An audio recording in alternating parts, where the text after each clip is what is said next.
بھائی بہت سارے لوگ یوٹیوب کا چینل تو بنا لیتے ہیں، پیسوں کے علاوہ اس کا کوئی اور فائدہ بھی ہے؟ ہاں بھائی، فائدے بھی ہیں اور نقصانات بھی۔ نقصانات؟ جی، نقصانات بھی ہیں۔ پہلے میں آپ کو اس کے فائدے بتاتا ہوں، پھر اس کے بعد آپ کو اس کے نقصانات بھی بتاؤں گا۔ دیکھیں بھائی، جب بھی کوئی بندہ یوٹیوب کا چینل بناتا ہے، چینل دو طرح کے ہوتے ہیں، ایک اسلامک اور دوسرا اسلام سے ہٹ کے۔ جیسے کہ لوگ میوزک کے بنا لیتے ہیں، ڈانس کے بنا لیتے ہیں، اور اس کے علاوہ بھی بہت ساری ایسی چیزیں جس چیزوں کی اجازت ہمیں اسلام نہیں دیتا ہے۔ ارے میرے بھائی بات سنیں، جب کوئی بھی بندہ یوٹیوب کا اسلامک چینل بناتا ہے، سب سے پہلی بات یہ ہے کہ وہ نیکی کا کام ہے، تو نیکی پھیلانا ہر مسلمان کے لیے ضروری ہے، اور دوسری بات اس کا ذریعہ آمدن ہے، حلال ہے، اور اگلی بات یہ ہے کہ جب اس کو اس چینل سے پیسے آئیں گے، حلال ہوگی، کیونکہ وہ نیکی کا کام کر رہا ہے۔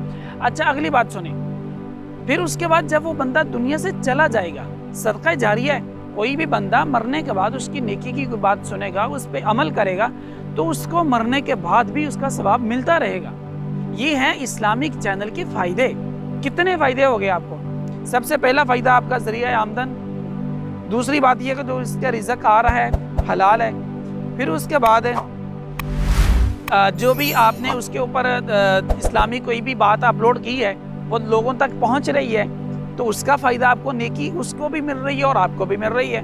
پھر اس کے بعد جب آپ دنیا سے چلے جائیں گے تو آپ کا صدقہ جاریہ ہے۔ بھئی آپ نے ویڈیو کے شروع میں نقصانات کی بات کی تھی، ذرا نقصانات بھی بتا دیں۔ ہاں، یوٹیوب چینل کے نقصانات، وہ میرے بھائی بات یہ ہے، بہت سارے لوگ ایسے ہیں مسلمان کہ جو لوگ یوٹیوب کا چینل بنا لیتے ہیں صرف اسی لیے کہ لوگ ہمیں دیکھیں گے، ہماری مشہوری ہوگی اور ہمیں پیسہ آئے گا، لیکن وہ چینل کیا بناتے ہیں؟ کوئی گانوں کا چینل بنا لیتا ہے، میوزک مختلف طرح کے، اور فحاشی کی ویڈیوز اس پہ اپلوڈ کرتے ہیں۔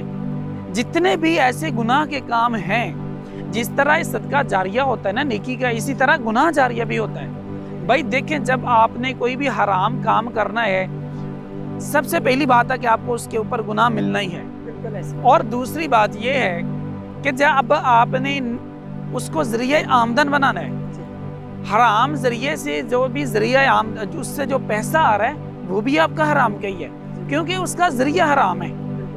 اچھا، پھر اگلی بات، جب آپ نے اس کے اوپر کوئی بھی فحاشی ویڈیو اپلوڈ کرنی ہے، اس کا نقصان آپ کو تو ہے ہی، آپ کو گناہ مل رہا ہے، لیکن جو بندہ اس کو دیکھ رہا ہے اس کو بھی گناہ مل رہا ہے، اور اس کے ذریعے آپ کو بھی مل رہا ہے، کیونکہ آپ اس کو دکھانے والے ہیں۔ اچھا، پھر اگلی بات سنیں، جب بندہ دنیا سے مر جائے گا، اس کی ویڈیو تو اس کے چینل کے اوپر موجود ہے، تو اگر کوئی بھی بندہ اس کی ویڈیو دیکھے گا، گانے کی، میوزک کی، ڈانس کی، فحاشی کی، کسی بھی قسم کی جو اسلام سے ہٹ کے ہوگی، تو بھائی اس کو مرنے کے بعد بھی اس کا گناہ ملتا رہے گا۔ یہ ہوتا ہے گناہ جاریہ، کہ وہ گناہ کے کام کو چھوڑ کر چلا گیا ہے۔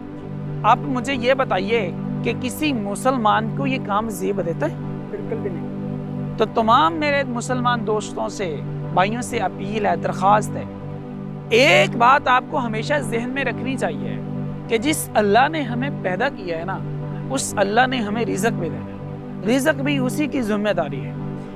ہر مسلمان کا اس بات پہ یقین ہونا ضروری ہے کہ اس بندے کو اس وقت تک موت نہیں آ سکتی جب تک وہ اپنی قسمت کا رزق کھا نہیں لیتا، تو پھر آپ کو پریشانی کس بات کی ہے؟ ارے بھائی، اللہ پاک نے ہمیں عقل بھی دی ہے، ہمارا جو ذریعہ آمدن ہو حلال ہونا چاہیے۔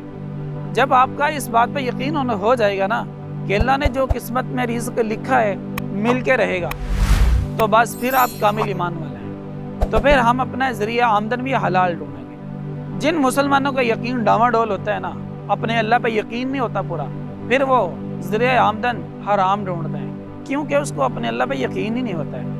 ہر مسلمان کا یقین کامل ہونا بہت ضروری ہے۔